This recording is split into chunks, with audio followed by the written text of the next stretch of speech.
Let's answer some questions about homeschooling.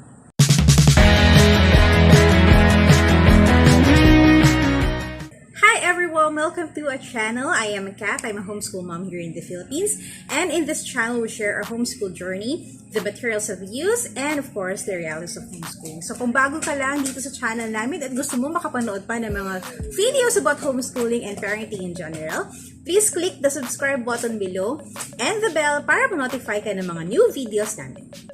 This March, noong March 3, ay celebrate natin ang National Homeschool Day ng Pilipinas. Opo, meron po tayong sariling official National Homeschool Day dito sa Philippines. At nag-start ang celebration na ito noong 2017. Dahil marami tayong natatanggap ng mga tanong about homeschooling, so I'll try to answer some of these questions in this video. Yung mga magiging answers ko sa mga questions na ito are based on our experience. Okay, so hindi ako eksperto pagdating sa homeschool. Maraming mas magagaling at mas maaalam na iba. So, kung meron pa kayong mga further questions about homeschooling, I'll leave down below the link of the Homeschool Association of the Philippine Islands or ng HAPI para madirect kayo kung meron pa kayong mga further questions. And also, I'll leave a few other links from other homeschool moms na may mga blogs para makatulong sa inyo sa mga inyong pag-research about homeschooling. Unang question, ano po ba ang homeschooling? Homeschooling is a parent-led, home-based education. So, ang ibig sabihin nito, ang pinaka-main educator po ng bata na mag-aaral ay ang mga magulang. So, question number 2, sino ang magtuturo? Okay, so as mentioned earlier, it's a parent-led at ang main educator po natin ay yung mga magulang. Pwede naman po tayong mag-hire ng tutor or pwede natin sila enroll sa mga specialized centers pagdating sa mga activities or yung mga subjects na nahihirapan tayo na ituro sa mga anak natin. Kailangan po ba pumunta ng estudyante sa eskwelahan o kailangan po ba yung teacher ay pumunta sa bahay? Hindi po, dahil siya po ay parent-led, ang mga magulang po ang magiging teacher, so ang mga magulang na rin po, yung parents na rin po, ang gagawa ng mga grades ng mga bata.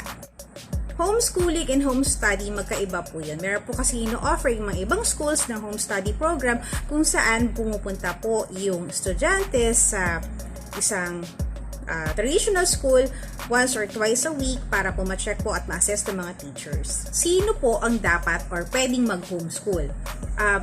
Any Filipino can homeschool po. Pwede po kayo mag-homeschool dito sa Pilipinas. Pati po yung mga OFW natin na may mga pamilya sa labas po ng bansa, pwede rin po silang mag-homeschool na naka-enroll po sila sa accredited DepEd homeschool provider dito sa Pilipinas. Okay, alamin natin ang mga iba't ibang mga terms na dapat matutunan sa pag-homeschool. Unang-una, homeschool provider. So, ano ba itong homeschool provider na ito? Ito yung institution na nag-offer ng homeschool program. So, they may be or not be accredited by DepEd, and para ma-enroll mo ang iyong anak sa DepEd system, dapat naka-enroll ka sa isang DepEd accredited homeschool provider. So, kung gusto niyo malaman kung ano ang listahan ng mga homeschool providers, lagay ko na rin yung link sa baba from the website of the Filipino Homeschooler. Meron silang list ng mga homeschool providers na accredited ng DepEd. Kailangan pa maging accredited ang magtuturo. Dito po sa atin, sa Pilipinas, dahil parent-led po siya, magulang po ang magtuturo, ang requirement po ng DepEd accredited homeschool provider ay isa sa mga magulang ay dapat college graduate. Hindi naman po kayo college graduate, pero pa rin naman po kayo mag-homeschool.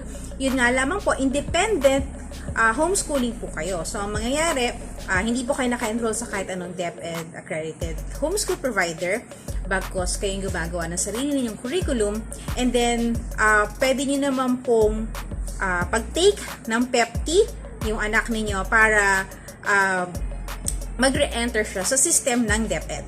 Dapat po ba naka-enroll sa isang DepEd accredited homeschool provider ang bata? It depends po sa inyo kung ano po yung mga pangangailangan nyo.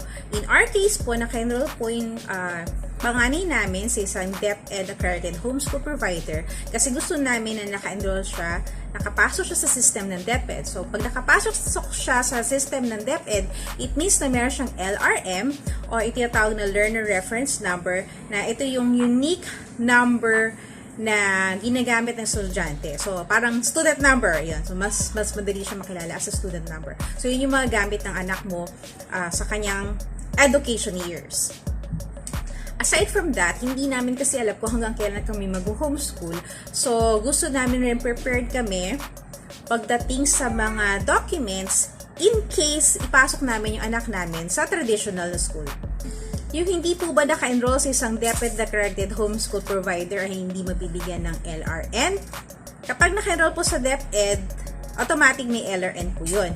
Kung independent homeschooler kayo or hindi kayo naka-angkla, naka-enroll sa isang homeschool provider ng DepEd, pwede naman po nila ma-obtain yung LRN kapag nag-take po ng exam yung bata ng PEPT or the Philippine Educational Placement Test. Paano po ang socialization? Isa sa myth talaga sa homeschooling is about socialization. Nakala po kasi nila nilalagay lang po namin sa loob ng bahay ang mga bata, which is not the case.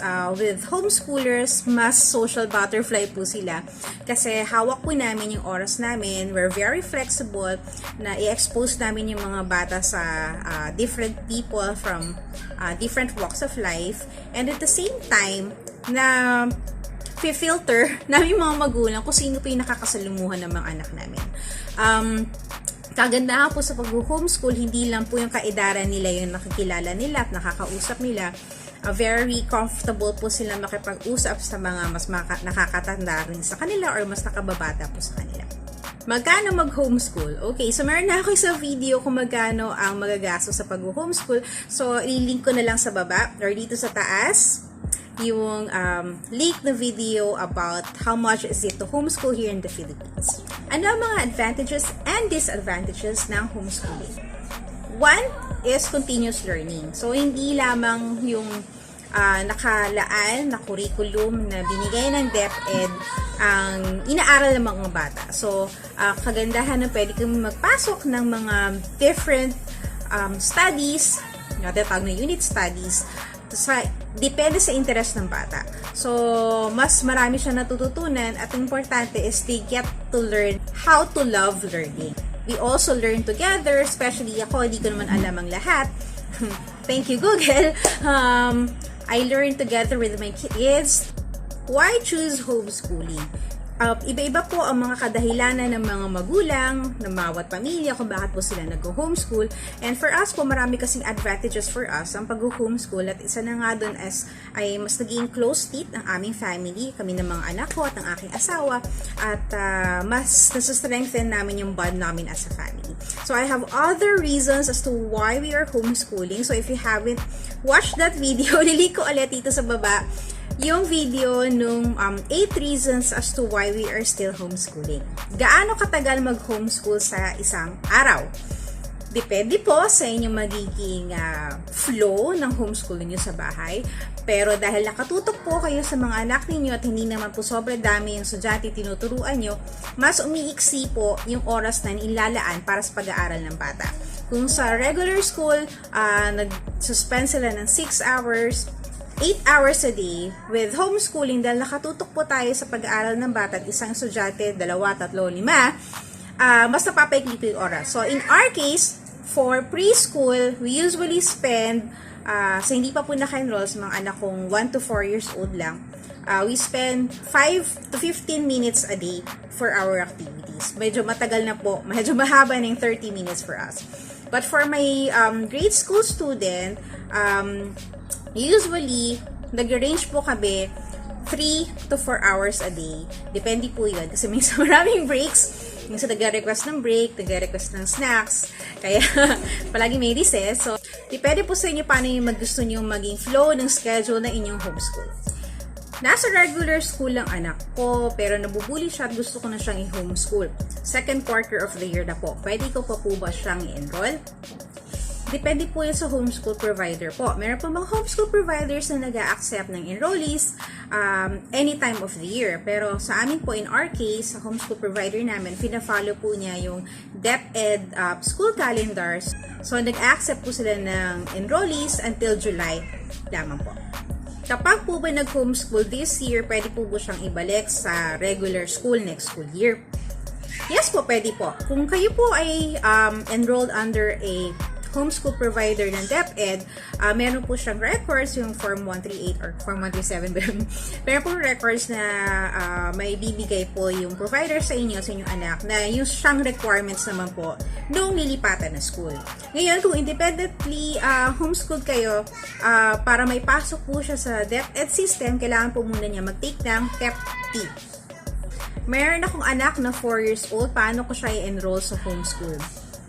Based on our experience po and suggestions na rin po ng mga naunang mga pamilya na nag-homeschool sa amin, recommended po na wag po muna sila enroll sa isang homeschool provider.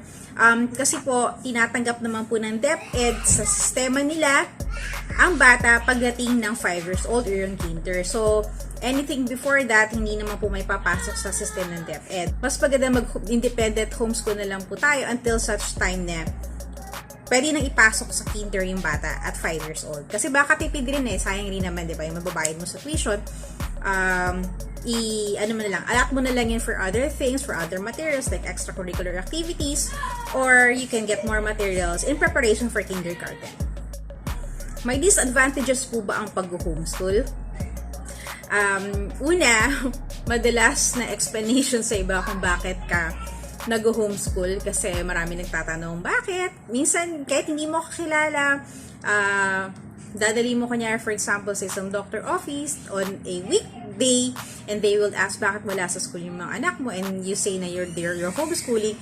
So, madalas you have to explain yourself na paulit-ulit as to why you are homeschooling. Another disadvantage, kailangan mas maging patient ka at pigilan mong magalit sa mga anak mo. Kasi,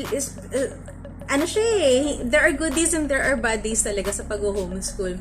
Especially pag nagsastruggle yung anak mo, parang hindi mo mag-gets, ano ba yung hindi mo maintindihan? Parang, last year tinuro ko na to, parang review lang ito this school year, hindi mo pa rin nagigets. So, ayun, so kailangan mas maging patient tayo bilang mga homeschooling parents. And tatagan pa, i-release ang anger in a different way. Another disadvantage is yung kailangan mo maging flexible. Especially pag nag-handle ka ng difficulties. Kasi in homeschooling, you adapt to the capabilities of the child. So, minsan nasa slow pace ka, babagal ka as compared to nasa curriculum or nasa calendar ng isang regular school, or minsan mas mabilis ka. So, dapat mas maging flexible. So, bigay ka na ng example. For example, my child would like science. Ayan. So, yung lesson na for this month, gusto niya mag-fast forward kami.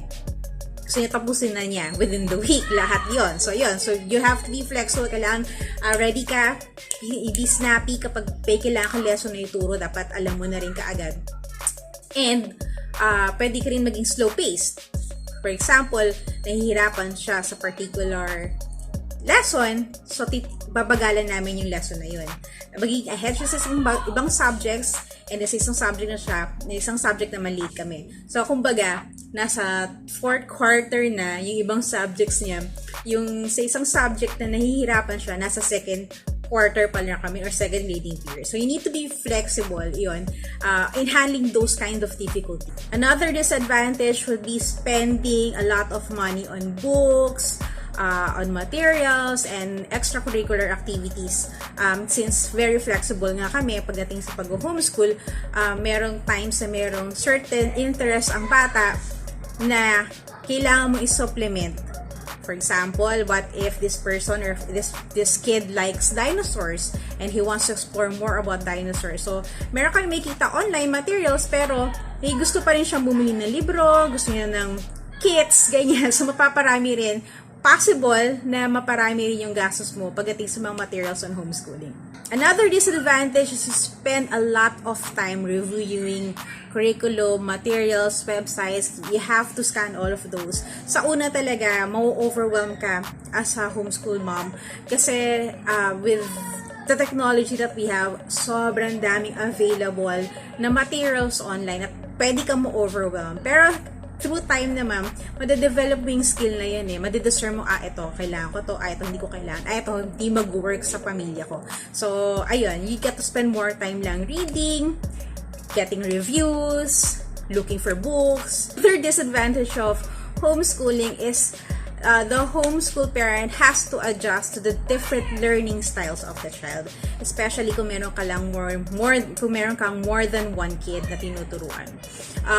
The approach that we do to one child may not necessarily work to the second child or the third child, and this happens to us. Magkaiba ang learning style ng panganay ko dun sa pangalawa ko, at magkaiba rin dun sa aming bunso. So, as a parent, kailangan mas maging flexible at kailangan aralin, maghanap ng kaparaanan kung paano pa mas mapapabuti ang pagtuturo dun sa mga different learning styles ng mga bata. Would you recommend homeschooling? Hindi kasi, ang homeschooling kasi hindi siya para sa lahat. So, it really depends on your lifestyle, it depends on your current season. So, sa amin ngayon, swak na swak yung homeschool para sa amin. Meron sigurong mga family na hindi mag-work ang homeschool for them for many reasons. And for us, hindi rin namin alam kung hanggang kailan kami mag-homeschool. Pwedeng sa ngayon, okay. Swak na swak sa amin ng homeschool sa aming lifestyle. Pero we'll never know what will happen in the next years. What if in 5 years, bagbago, hindi na siya mag-work sa amin. So, it really depends on the family talaga. But I would really ask parents to consider homeschooling in the preschool years. Unang-una sa lahat, malaki ang matitipid nyo. Hindi na kayo kailangan magbayad ng tuition, walang gastos sa gas, transportation, baon. Kasi teaching kids naman in the preschool years would not require a lot of time. For us, 5 minutes, 15 minutes, 20 minutes, read alouds every day, it makes a big difference already on the child. Kasi ang bata naman, natututo sila sa paligid nila. So, kahit di mo sila i-enroll sa isang preschool or sa isang nursery, sa age na 3 or 4, meron pang iba nag-enroll at 2 years old, natuturuan mo naman sila sa bahay mo. Plus, ang pinakagusto ko is yung values ng bata. Kung ano yung values niya sa family, matututukan mo yun at may address mo any behavior ng bata. Right onset, kapag may problema, may maling ginawa ang bata, ma-address mo kaagad. Kasi nasa bahay siya, nakikita mo kaagad yung behavior. So, yun po ang mga common questions na nakukuha ko regarding sa homeschooling. So, kung meron po kayong ibang questions, just comment it down below or you can send me a message on Facebook or Instagram. And don't forget na ilalagay ko yung links ng mga pwede ninyong maging resource pagdating sa homeschool. So, I hope you learned a thing or two from this video. And if you did, and if you like it, please click the like button and share it with your friends. Thank you again for watching, and I'll see you in our next video. Thanks!